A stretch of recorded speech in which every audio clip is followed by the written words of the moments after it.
Bien-aimés frères et sœurs, il y a de l'électricité dans l'air des deux côtés de l'Atlantique Nord.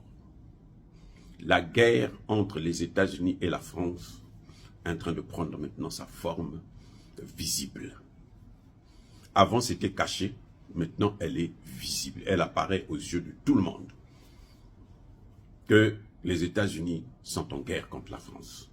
Le premier ennemi de la France, et je l'ai déjà dit dans plusieurs de mes vidéos, le premier ennemi de la France en Afrique, en fait, ce n'est pas Poutine, ce sont les États-Unis. Et le problème de la France, c'est de cibler sur le mauvais objectif. On tire, en fait, Emmanuel Macron, c'est un tirailleur. C'est un tirailleur. Il s'attaque aux Africains, il s'attaque à Poutine, il s'attaque à la Chine, il s'attaque à la Turquie. Vous vous souvenez, quand le président turc répondait à Emmanuel Macron, mais écoute, toi tu es en train de payer le prix de la colonisation. C'est pas moi qui ai colonisé les pays africains, c'est toi. Et tu étais fier. Tu es rentré aux Nations Unies à cause d'eux. Maintenant, ils ouvrent les yeux. Ils sont éveillés. La jeunesse africaine aujourd'hui regarde de près. Ils ont des problèmes. Eh oui. Vous avez vu que la CEDEAO, jusqu'au 10, n'avait jamais reconnu le gouvernement de Tchani. C'est le 14, à partir du 14, 4 jours après. Donc il y a eu un temps de latence où il y a eu la pression. C'est pour ça que vous avez vu que Madame Molefi, sous-secrétaire d'État américaine, chargée des affaires africaines, était sur place. C'est comme si c'était la ministre. Hein, à l'époque, en France, ils avaient ce qu'on appelait ministre de la coopération. Donc, la coopération avec l'Afrique. C'était le ministre de l'Afrique. Madame Molefi, là, que vous avez vu, qui est allée assister à la réunion de la CEDEAO et qui est partie après au Niger, fait partie, elle est la ministre des États-Unis pour les affaires africaines. Puis vous voulez bien comprendre ce qui se passe. Alors, il y a une réunion de la CEDEAO. Que va faire un ministre américain? Quel est l'intérêt du ministre américain à la réunion de la CEDEAO? C'est comme si les États-Unis sont... il y a le Conseil des ministres. Et puis, bon, le Mali envoie son ministre des Affaires étrangères pour aller vérifier, aller surveiller, aller assister, observer et faire des commentaires. Et... Non. Voyez ce que c'est que la domination, c'est ça. Mais on va parler là, dans ce volet-là. On va aller dans le volet où c'est un conflit entre la France et les États-Unis. Les Français disent qu'il ne faut pas reconnaître Bazoum. Bazoum est plutôt Tchani. Bazoum ne doit pas démissionner. Ce sont les Français qui ont demandé à Bazoum de ne pas démissionner. Les Américains vont voir Tinubu et demandent à Tinubu de reconnaître le gouvernement et d'aller vers maintenant des négociations. Les Américains ont demandé expressément à Tinubu que il faut reconnaître ce gouvernement. C'est pour ça que vous avez vu que c'est 4 jours plus tard. Et quand ils reconnaissent, mais Molefi est où? Elle est au Niger déjà. Parce que si le dernier communiqué de la CEDEAO, où il disait que maintenant, à partir du 10, Bazoum n'est plus président. Déjà, je vous avais fait une remarque. Mais attendez, ces gens-là, ce sont des imbéciles. Comment peuvent-ils attendre 5 mois pour reconnaître qu'il y a un coup d'État qui est consommé? 5 mois. Mais c'est qu'ils ne sont pas idiots, ils sont vraiment, vraiment idiots. Des gens intelligents, des gens qui ont un cerveau, ils ne peuvent pas en arriver là. Or, eux, ils le faisaient parce que la France tirait les ficelles. C'est la France qui demandait à la CEDEAO de ne pas reconnaître le gouvernement de Tchani.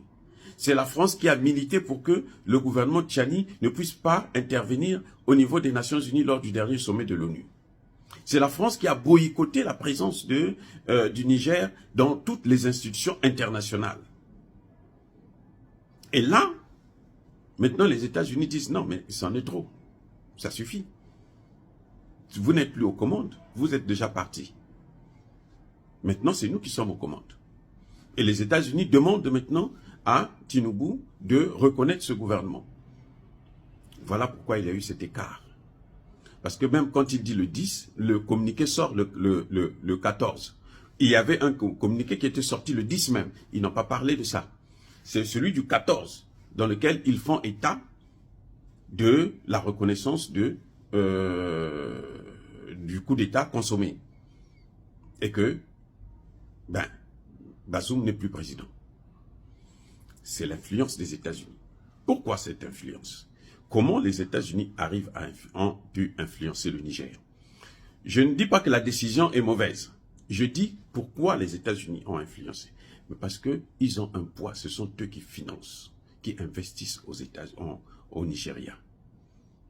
Et le Nigeria a eu peur que les États-Unis puissent retirer leur investissement.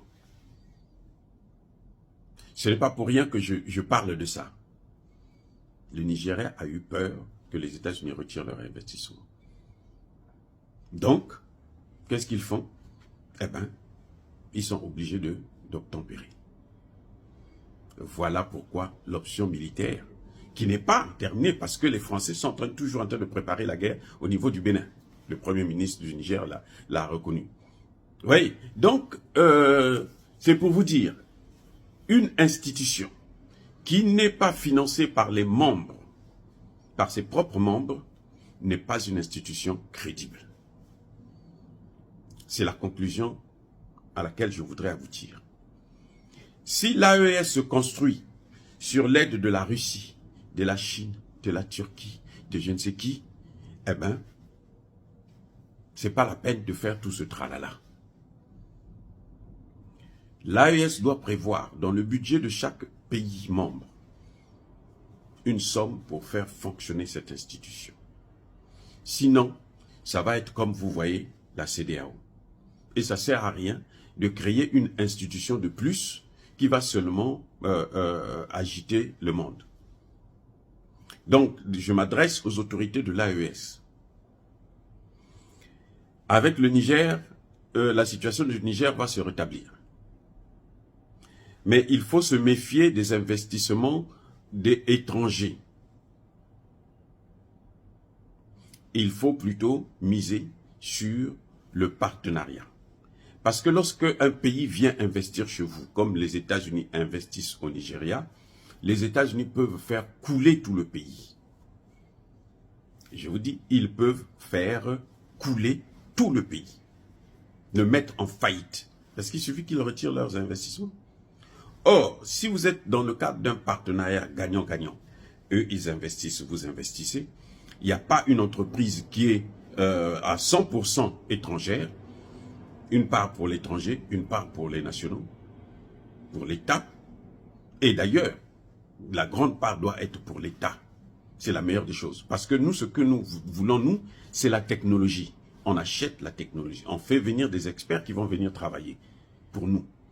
Mais maintenant, c'est pour ça qu'il faut qu'on ait notre propre monnaie pour investir. On n'a pas besoin de passer par le troc ou bien d'attendre de faire intervenir la France dans ce domaine-là. Sinon, nous serons toujours à genoux. Ils vont toujours nous bloquer. Donc, c'est la leçon que je voudrais tirer de cette situation où la CEDEAO est dirigée et le président de la CEDEAO, les Français avaient mal fait, avaient misé sur Tinubu. Ce sont les Français qui l'ont placé là. Mais ils se font rattraper par leurs erreurs. Voilà. Donc, je crois qu'il faut que nous, nos dirigeants, puissent tirer les leçons. On ne peut pas continuer comme ça. D'où l'obligation de l'AES d'avoir sa monnaie le plus rapidement possible. Parce que c'est avec cette monnaie, avec leur argent, qu'ils peuvent investir et ne pas attendre les investissements des autres. Et aller chez les autres pour acheter, pour prendre la technologie. Donc, vous faites venir des experts, des ingénieurs pour former les vôtres afin de gérer vos investissements. C'est comme ça que ça devrait se passer. Dire c'est l'inciter à la haine ou à la violence. Non. La CEDEAO appartient aux États-Unis. Les Français ont perdu la main. Soyez bénis.